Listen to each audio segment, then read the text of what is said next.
आज want to याची रचना शिकूया। WANT want म्हणजे पाहिजे। याला want असं वाचायचं नाही बरं का, आपण प्रोनाउन्सिएशन जरा वेगळे करतो, तर याला want असं कधीच नाही वाचायचं। want हे पहा मी मराठीमध्ये लिहून दाखवते असं तर लक्षात येईल। want to हे एक स्पोकनचं स्ट्रक्चर आहे।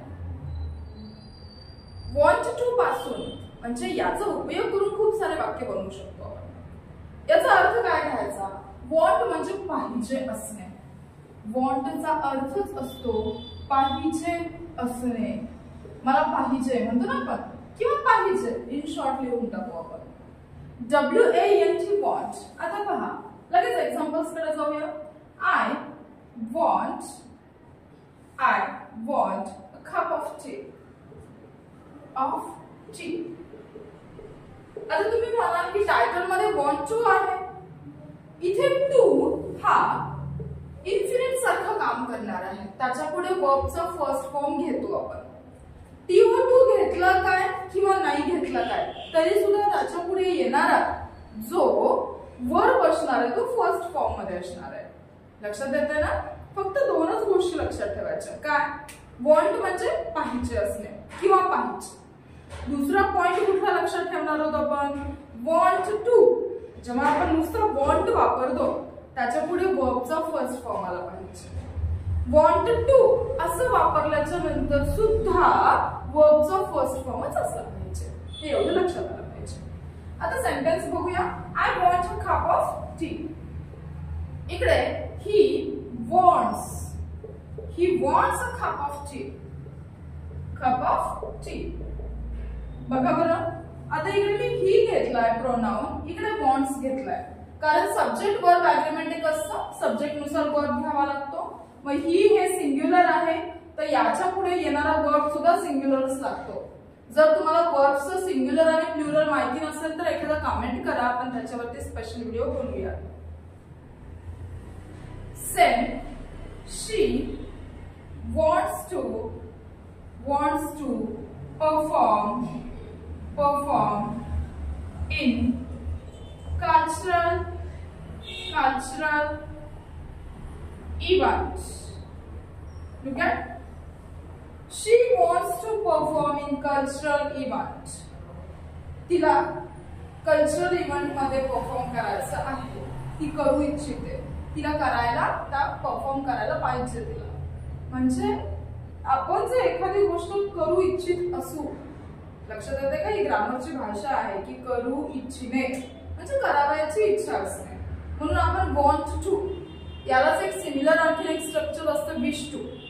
WISH wish to म्हणजे इच्छा असणे, तर त्याचं आपण नंतर कधी बघूया। याच्या नंतर कदाचित wish आणि मग अशाच प्रकारचे 2-3 सिरीज येतील। तर want to लक्षात घेणं महत्त्वाचं आहे। बऱ्याचदा ग्रामॅटिकल मिस्टेक्स होतात, खूप सारे जण इकडे चुका करतात। He want a cup of tea असं सेंटेन्स बनवलं तर ते रॉंग असतं बरं का। She wants to perform in cultural event. पहा इकडे वॉन्ट टू चं स्ट्रक्चर दिलं तर वॉन्ट्स टू का शी हे सिंग्युलर आहे तर आपल्याला वर्ब सुद्धा सिंग्युलर पाहिजे। प्रश्न असा नसला पाहिजे की इकडे मॅडम हे बघा की वर्ब तर तुम्ही प्लुरल लिहिले तर तुम्ही सिंग्युलर कसं काय म्हणताय, फरक आहे। कसा फरक आहे? नाउनचे प्लुरल वेगळे असतात आणि वर्बचे प्लुरल वेगळे असतात। जसे वाटतात तसे नाही। नाउनचं प्लुरल एकदा 1-2 मिनिटात सांगून टाकते। नाउनचा आता हा पेन आहे, पेनचा प्लुरल नाउन आहे पेन्स, परंतु हा वॉन्ट्स हा जो आहे हा सिंग्युलर आहे, वर्बचं उलट असतं।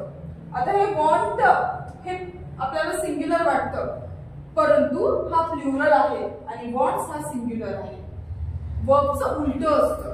त्याच्यावरचा व्हिडिओ मी लवकरच बनवून टाकेन तर तुमचं ते कन्फ्युजन दूर होऊन जाईल। तर इकडे पहा नेक्स्ट वाला सेंटेन्स आणखी घेऊया।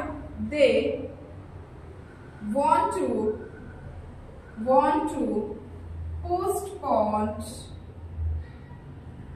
their meeting। they want to postpone their meeting। want to आलेले, दे हा प्लुरल आहे तर want हा सुद्धा प्लुरल आहे, म्हणून they want to postpone their meeting असं सेंटेन्स आलेला आहे। आता हे want जे आहे ते पास्ट फॉर्म मध्ये सुद्धा वापरू शकतो आपण।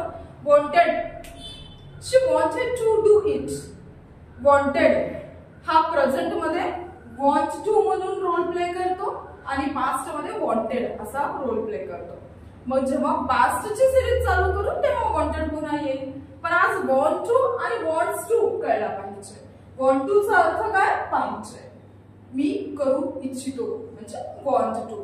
मग जिथे जिथे तुम्हाला असं सेंटेन्स वापरायचंय वॉन्ट टू च्या नंतर वर्बचा फर्स्ट फॉर्म आला पाहिजे. I want a cup of T इथे फक्त वर्ब म्हणून वापरलाय.